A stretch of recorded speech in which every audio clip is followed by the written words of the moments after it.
Hello, folks. Welcome. Assalamu alaikum. Thank you for being with me. Marcy. I appreciate your time. Hello, folks. My name is Azzuddin Hawam, the founder of Sadaa Echoes. Sadaa Echoes is a storytelling initiative rooted in amplifying voices that are often silenced, marginalized, or reduced to fragments.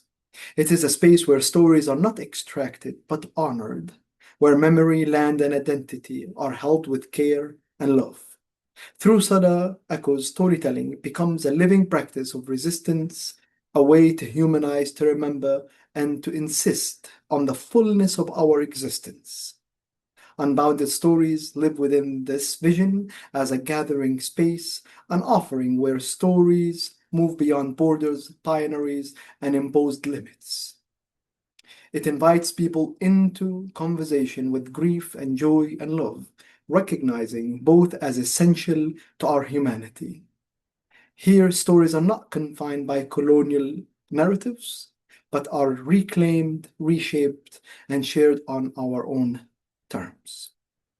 Today, I'm so honored and privileged to be sitting with dear friend Marcy Markusa, host of information radio on CBC in Winnipeg, Manitoba. Marcy is a passionate storyteller, somebody who brings warmth and care to the community, and most importantly, brings curiosity and conversations together. As a refugee in Winnipeg, I've listened to Marcy way before I've met her. And I've always wondered, how can somebody wake up so early to come to the radio and start a show? So with that, welcome, Marcy. Oh, it's my Welcome pleasure. to our Unbounded Story series. Could you tell us a little bit about you and your work? Sure. Yeah, I can. I'm one of those people that feels like I get to do what I was supposed to do. And I don't want to overstate that, but when I was a little girl, I remember my parents had the television on and they were watching CBC, and there were stories and there were news stories. And then there was a segment with this woman named Hannah Gardner, and she used to do long form interviews. And in her interview, they would take someone out of a news story, and her job was to try to, like, I found she was really connecting with the person, had a little bit longer time to talk with them. And sometimes it would become emotional, personal. And I remember even as a little girl, like in grade 4, what are you, 8 or whatever in grade 4, thinking, I would love to do that. Like, that's a job. And all these years later, I find that I have landed in a job that I still view that way, um, as the importance of the people that are sitting in front of me. People often think my job is very outward and social, but in fact, it is very personal. Mhm. It's one person to one person at a time, and I'm grateful for that. It continues to draw me in, and I've been doing it for a long time. So. Beautiful. And I think on that notion of warmth, I think today's episode explores the power of stories and how it connects people, just like you've talked about, and how communities get together and spaces reflect us and shape us. And so we want to start by asking you, how do you see storytelling bringing communities together, especially during moments of hardship, uncertainty, and challenge? Now, I remember hearing you on the radio during COVID. I remember hearing you this morning. I know you're always there as the world is changing around us. Yeah. So, how do you feel that stories bring people together in those times? I honestly think that in many ways, it's the best and only purest thing that what we have now, and that we've had before, and that we will have moving forward, because we know politics don't bring people together. I'm not diminishing the importance of politics, but stories, and through story, that's where you find humanity. And for me, if somebody shares their story with you, then it includes their perspective, their connection, their history, their feeling, all the good things that go into a story. It evokes something from the person that is listening. It might evoke a tear. It might evoke a feeling of anger or justice, or stories evoke human emotions at their core. And often they change perspectives.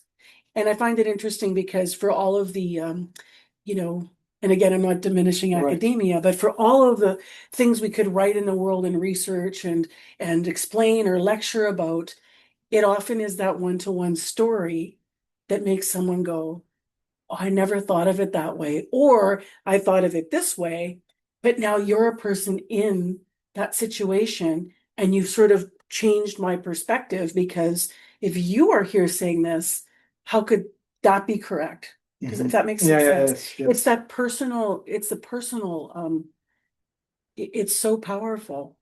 The And personal, and your show is a story. The it one you is. run every morning. Yeah. You know, recently somebody said to me, I was finishing up a conversation with in a conference, and I said to the people in front of us, if anybody wants to come to Palestine, let me know. I'd host you. I would love to have you. And a gentleman came afterwards and says, do you really mean that? I said, yes, 100% I do. He says, wouldn't you be afraid to go to Palestine because of the situation? I said, "No, it's my home and I love that place." And I think you could see the light bulb. Like, you know, I now met somebody from that place who is willing to invite me and have me come into their homes and share their space with them. And I think that's where the power of community lays. And so, as a morning show host, Mhm. Marcy, what has it felt like to help shape the rhythm and the spirit of a city Mhm. through stories of joy, resilience, and struggle? And maybe the follow-up to that would be an example. Sure. Um, I think that I a long time ago said that for myself, like it's not lost on me that I have a privilege with the microphone in front of me, um, and a privilege in my position at CBC. And I feel like I'm so grateful that Manitoba has allowed me to do that for so many years, to allow me to, in so much as you say, shape conversation because of the nature of what I do. It's not just me, of course, it's a team of people behind me. Um, and quite a big team, producers, editors, editorial decision makers, writers. So the power of that is, and the importance of that is, if it were just me, that would be too much pressure, right? It's important to have people say, we should put this on the air. What about that? What voice are we missing? What voice needs to be elevated? What voice have we not heard from? So it's important to have that team together. But it feels exhilarating Mm. when it is and I will give an example, but when it results in um, in goodness. Does that make Yeah, sense? in the overall goodness. Overall goodness. I mean, when it results in um, sometimes it's change, but sometimes it's very simply people connecting or understanding each other, or taking them to a place through a story that they never would have been before. So um, I think one of my examples is going to be when we were in Winkler. We went to Morden and Winkler to do a series of shows, and we went into this coffee shop to do our morning show live. And the owner of the business sat down, and he was so I didn't know what he was going to share. I asked him, what it was like being in Winkler, and we were there to highlight the community and what the community wanted us to hear. But he right away just went right to the heart of things, and he said, there's a lot of stereotypes about people in my community, and I just want to break those. And he talked a little bit about himself, and then he said, at the end of the day, that we're all Manitobans, and I hope that people don't shy away uh, from each other in our province where we are in Canada. And it was interesting to me because it was a time where a lot of people had sort of been labeling Winkler as, and I apologize if this is an offensive word, but I mean the anti-vax sort of movement and such, instead of just talking about it as people making their decisions about different things, and there were all these narratives out there, and it was keeping people like more and more siloed. And here was this man that lived in Winkler his whole life and just wanted to say on the radio, hang on a minute, first, can you look at me as a Manitoban before you judge me on X, Y, Z? And I just thought to myself, somebody listening this morning, that affected them. That made them maybe go, we're all Manitobans. Like there's power in that. Mm. There's power in that. Yeah, you gave the story a face, a human face. Yeah. You allowed somebody to tell you and the listeners about their home and what they cared about. That's a beautiful thing. And There was even a young journalist that came back from the States and said to me, they'd never been to the States before. mm, And I've been many times to the United States. And they said, oh, I didn't expect the individual people would be nice to me. And I just thought that was really interesting. mm, Because I think we all look at the world sometimes like this now, and there's a great benefit in coming together. that's right. Yeah. Yeah, and I think for Sada Echoes, we are also trying to create that space of giving people an opportunity to share their stories, to share stories of their home and community the way they see fit, without having any pressures or being told to share their stories a certain way. Yeah. So, Marcy, as a long-time host, for us as newcomers, the refugees, when we come to the city, we are told unspokenly, without being told, that you should just stay quiet, don't cause trouble, keep your head down. As a newcomer, as an immigrant, work, get a job or two, be a good Canadian. Maybe when you are a citizen, when you get your citizenship, maybe you can share your story. But the first few years, I hear it all the time. I mean, who wants to listen to my story? I shouldn't rock the boat. I should just be quiet and so on. What do you tell newcomers? What do you tell refugees about sharing their stories, especially on a platform like the one that you occupy and the one you work in? Yeah. How do you invite those folks to come and share their stories with CPC, with you? It's hard. And I think it's hard because I feel what you are being told. Mm, So you have, what you collectively you're expressing, like there's that understanding or feeling that you shouldn't share. So that's almost like a wall. What sometimes when we try to get people to share, you almost have to like convince somebody mm, of the value in their story, because they might have been told there isn't value, or more so, even like you said, don't do it, or it could be harmful for some reason. So it's difficult because I always want someone that's going to share, especially on CBC and on, with us to such a wide audience. They have to be comfortable and want to share. All I can do really is invite, and try to build that trust, um, as a person first, to get somebody in a space where they can see the value in sharing. But some of the wall breakdowns are because of those messages. And some of them are because if they have had a bad experience sharing their story, they will be nervous about that. So that it comes down to the relationship and trust between who's going to be sharing. But there's so much value, because how could one possibly understand another human being if you don't know their story? Like that's where our identities come from. That's the fabric of who we are as people. and I believe that our stories actually lay within the margins of the other stories. Mm, Like if I want to isn't that find, beautiful? yeah, if I want to find my story, I should talk to you. I should talk to so on, because that's where my stories lay, with someone else. And I should be in conversation, in story, with those folks to be able to find my own story. Is that because you compare and feel and It's because how can I truly know my story without engaging with others? mm, How do I carry this beautiful big story by myself? mm, It is often rooted in other people's worlds and other people's communities and so on. There are pieces of it somewhere. yeah. And my grandmother would often talk about the notion of entanglement, Mm. that my story is entangled with someone else's story without me knowing. It's interesting because like I grew up and my grandfather was an immigrant here from Ukraine. Although the borders moved a bit, so that some of my family was even on Polish side, but it was because of the war. But my family narrative growing up, even from my mom, who was born here, uh, but was not to talk about either, was to talk about being Canadian. Mm. So I do understand where that comes from.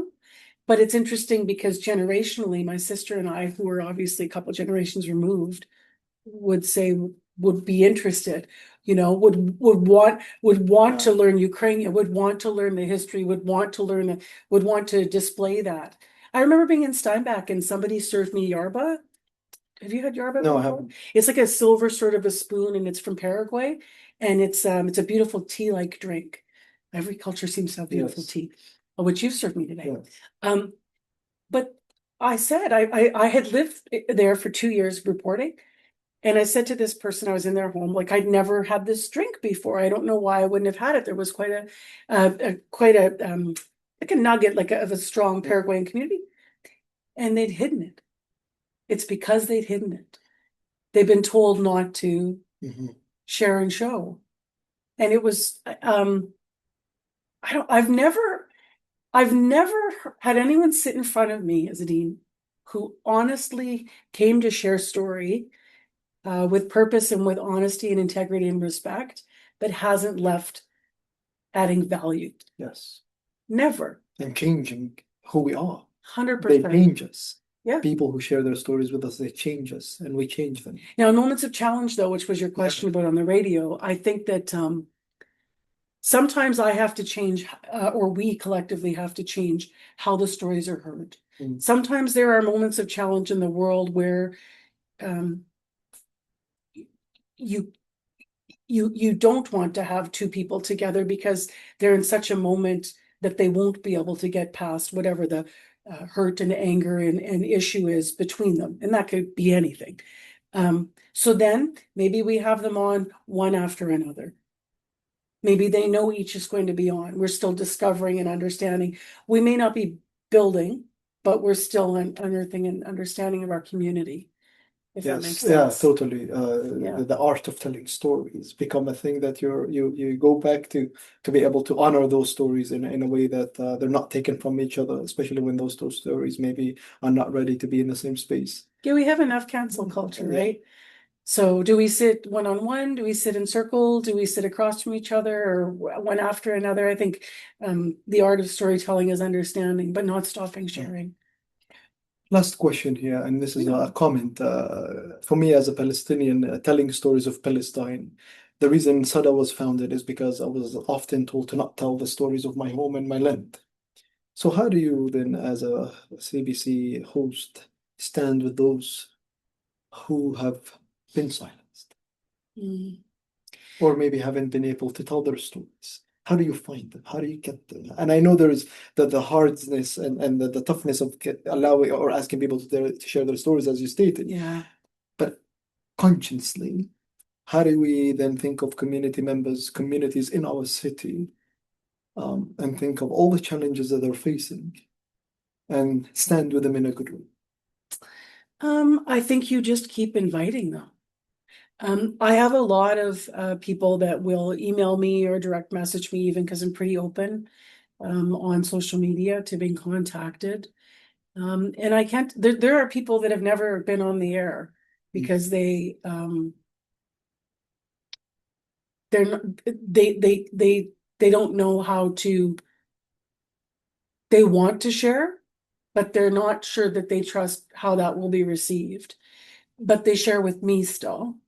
I have quite a few people like that. I think that the primary job of a public broadcaster, because a private broadcaster has a different view and a different purpose, is to elevate all voice. So I think if you can, really create that trusted space, then hopefully people will share. Sometimes it ends up just taking time. To build the trust. Yeah. Nadia, actually, Kidwai, who works obviously with us, started Communities in Focus from CBC, and that's been really beneficial. And honestly, when she started, it was sort of like, what are we doing? What is this about? Because it was a different way of looking at building relationship. And now it's really, I understand, and Nadia comes from that building world, right, of conversation. It's got us to a place where we remind ourselves that trust can be built, but trust can be lost as well. And so we go back now into different communities without any agenda and just try to listen. And sometimes it doesn't result in anything that you hear on CBC, but it sure results in a lot of good building of community and building of trust. And from that, sometimes those stories come forward. And sometimes it's months or years later when someone's ready. Yeah, to think about my grandmother's entanglement. She's like, to get entangled in the air and in the sage and in the land, you can't rush it. And so sometimes she as children, she would cautious us to be patient and to to let the entanglement happen when it needs to happen. Mm. Last thing, I go back to Palestine every year. Mhm. What should I tell? What stories, or what is a story of Manitoba that you want me to take with me to Palestine? Oh my goodness. Because you've been in the community for a long time. You've heard many stories. What should I tell? And my friends in Palestine and community members, they're like, we just know that you're cold. You're a very cold place, like weather-wise, right? And I'm like, there are many other stories. What would you want to share with them? Oh, that's so hard. That's so hard, that question. Wow. And it could be a story of joy. It could be any story. I don't even know where to begin. I don't even know where to begin. Um, hmm, a story of Manitoba. I honestly Yeah. don't even know where to begin. Like for if somebody wants to understand the place or the people. I think both. Yeah. And I ask you this because I've been trying to answer that question for Okay. myself. So I'll tell you a story then that I hope Yes. represents us. And this is sort of a silly story, but stay with me. So, you go to a Bomber game and we play Saskatchewan Roughriders, and there's this rivalry thing, the football teams. And then do you know who Dancing Gabe is? I heard of the person. Okay, yeah. They're very well respected in the community here. Yeah, so Yes. Dancing Gabe is a man who's probably, Gabe's probably in his 50s or 60, maybe even now. Sorry if I'm aging you, Gabe. And he's lived here his whole life, and he loves going to sporting events, and he does his dances, and the community somewhat adopted him because he would be standing up at the hockey games and at the football games and such. And everyone knows who he is because he goes to these sporting events. Well, one game between Saskatchewan and Winnipeg in Saskatchewan, not here. He was there and he was doing his thing, and people started yelling. Saskatchewan fans were yelling derogatory things at him, and being really, really mean to him. And all of these Winnipeg fans in blue got up and said, "You don't do that. He's ours. You don't know who he is. He belongs to us. You have no idea he's part of our community, and you need to stop this." And they completely stood up for him. They'd never met him probably in person. They'd never known him, but he was theirs. And